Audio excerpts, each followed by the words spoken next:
Hello and welcome back to Bookish and welcome back to my Saturday Hodgepodge, my weekly wrap-up, too far away, my weekly wrap-up of all things bookish, books, booktube, any kind of other world events, other things I want to talk about. And so I guess I just want to start off with an impromptu, probably not a very good or informative talk about coping. One of the things that we've all had to do in the last few years, whether in the United States of America, because of the Trump presidency or the pandemic, and now the war in Ukraine, which still threatens to spin completely out of control and brings us daily horrific images. Whether we're here in the U.S. or around the world, dealing with these issues, either actually in our lives or kind of remotely by participating vicariously through social media and the news media with all these things. It is possible with all those things and with our own life events and our own life issues to get really bogged down and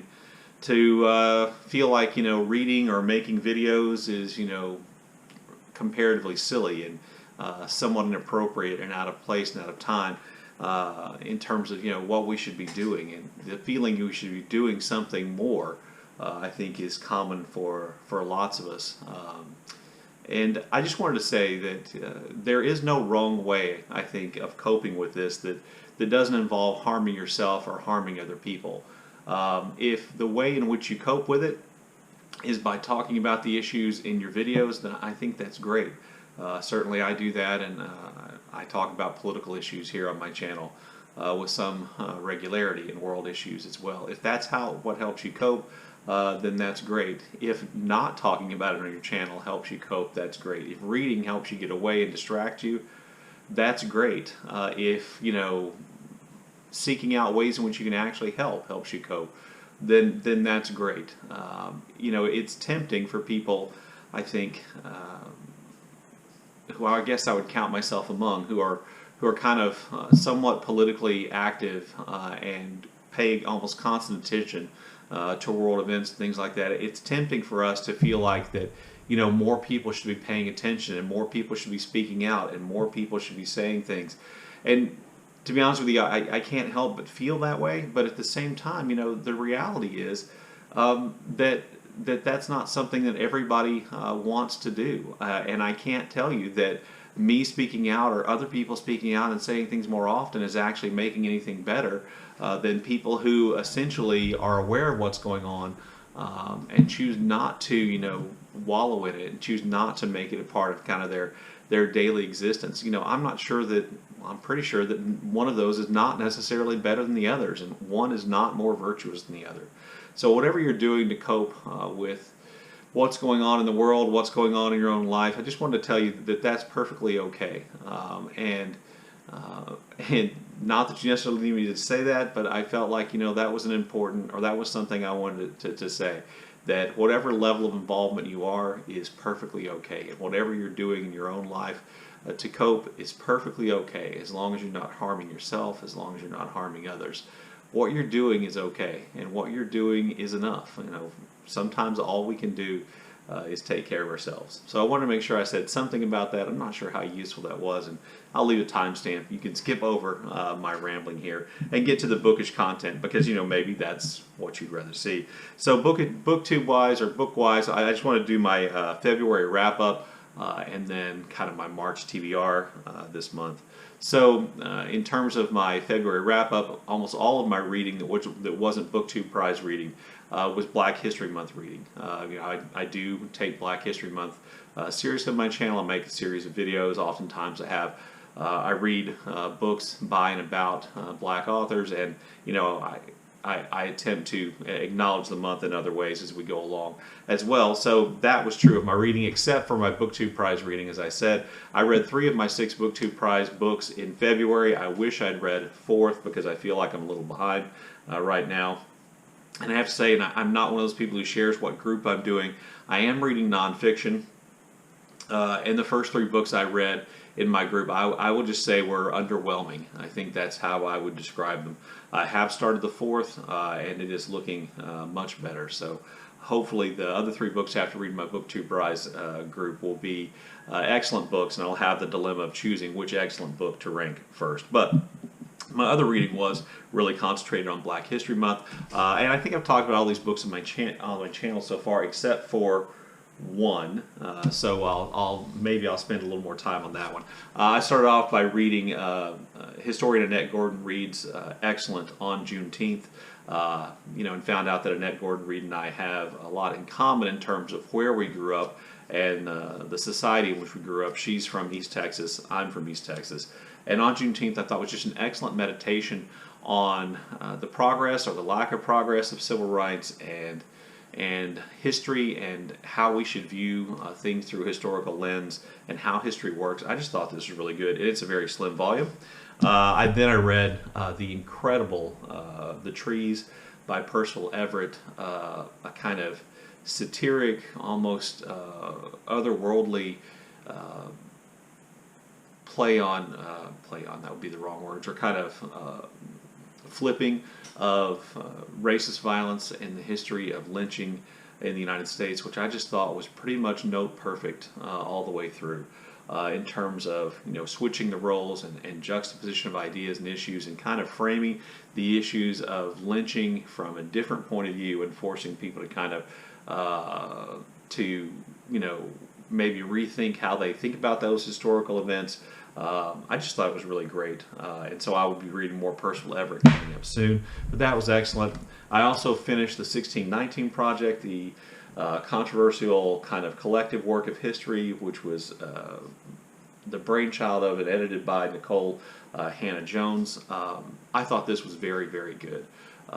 It is really a series of essays by historians and other thinkers on various topics having to do with the United States foundation, on economic foundation in slavery, and how that is carried through and still affects the United States of America today in terms of race relations and in terms of all kinds of things in the United States. I thought it was really excellent. I know there are a number of people who criticize this and say it's bad history. I will say very specifically that some of the things that historians criticized when the 1619 Project came out as like a 40-page supplement to the New York Times Magazine, some of those things have been addressed. And so when you see people attacking the 1619 Project as bad history, they're generally speaking not talking about the book. There are some corrections. I think there's some clarifications.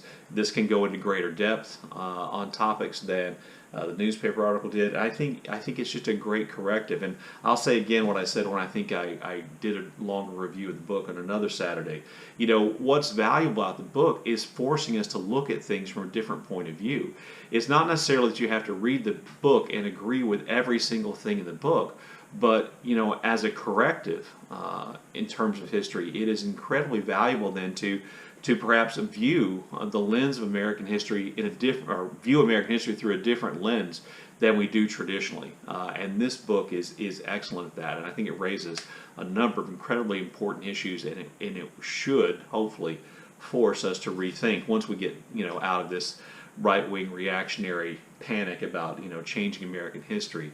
By the way, correcting American history is a necessary change to American history. But once we get out of that, I think it will be seen as a valuable, kind of accessible way for non-historians, casual readers of history to rethink a lot of things about American history. I also read A Slave Narrative, Incidents in the Life of a Slave Girl by Harriet Jacobs. I read that as an audiobook.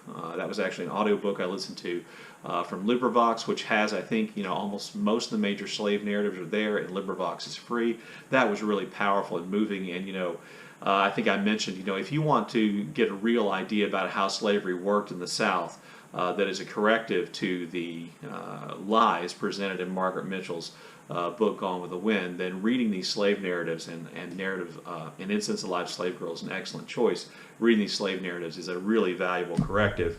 I also have been reading as a part of a large group read James Baldwin's The Price of a Ticket. These are collected essays, a collection of essays he put together, which either includes completely some of his works of nonfiction, or it contains selections from some of those works. And we are I think about 40% through, and we have another check-in on Saturday. This has been really great, and really enjoy hearing the thoughts of the people in the group.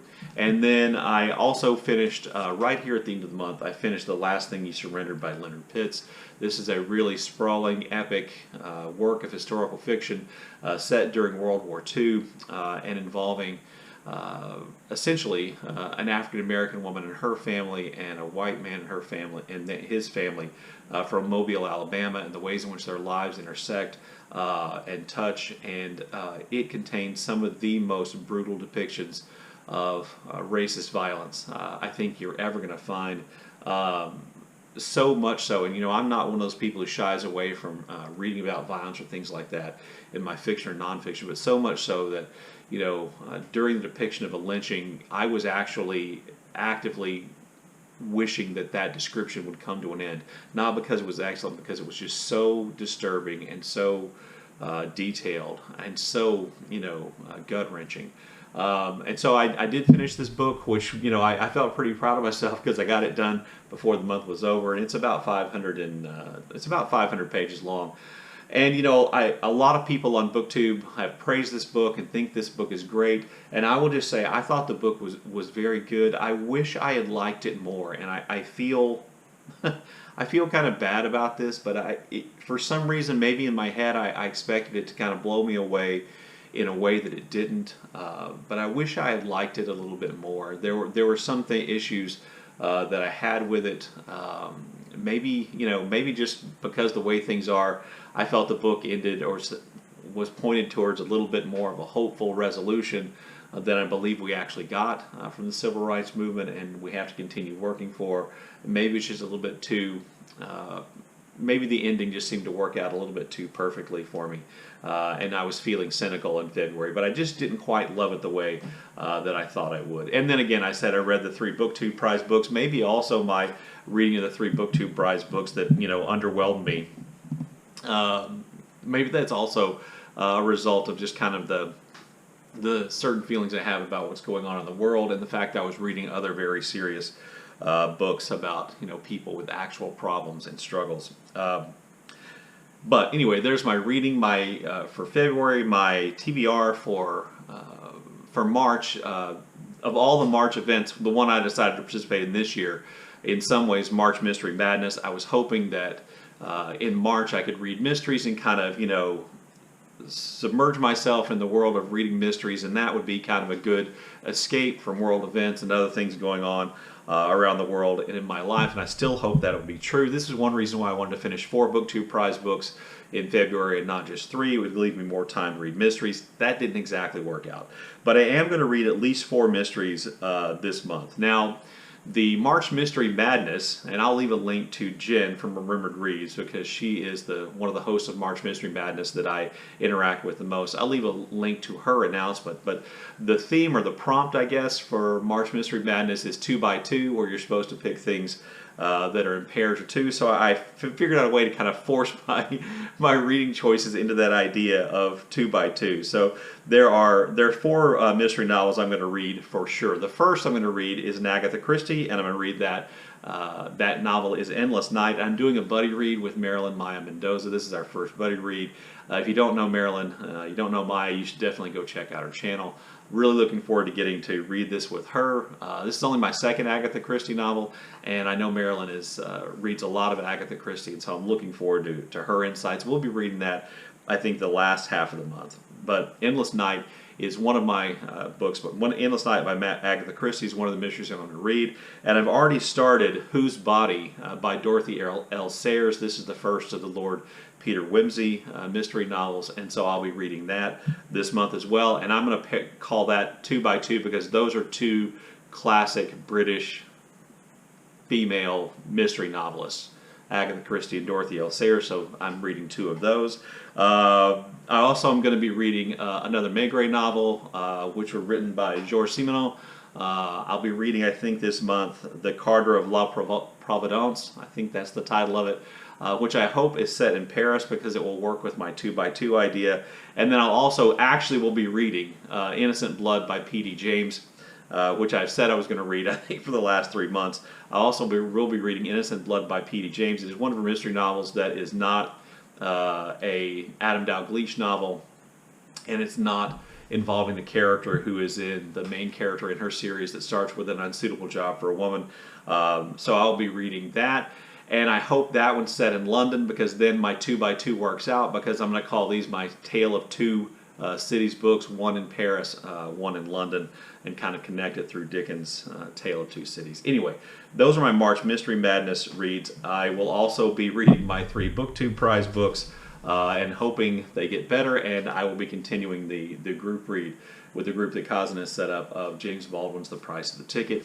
And that's pretty much all the planned reading that I have for March. We'll see how it goes. I really hope that things go well and I'm able to, fit in a few more mysteries. I really would like to make a video about P.D. James, one of my favorite mystery writers, but there are 2 more of her books in addition to Innocent Blood I want to read before I make that video. But if I can get to some of those, I definitely will.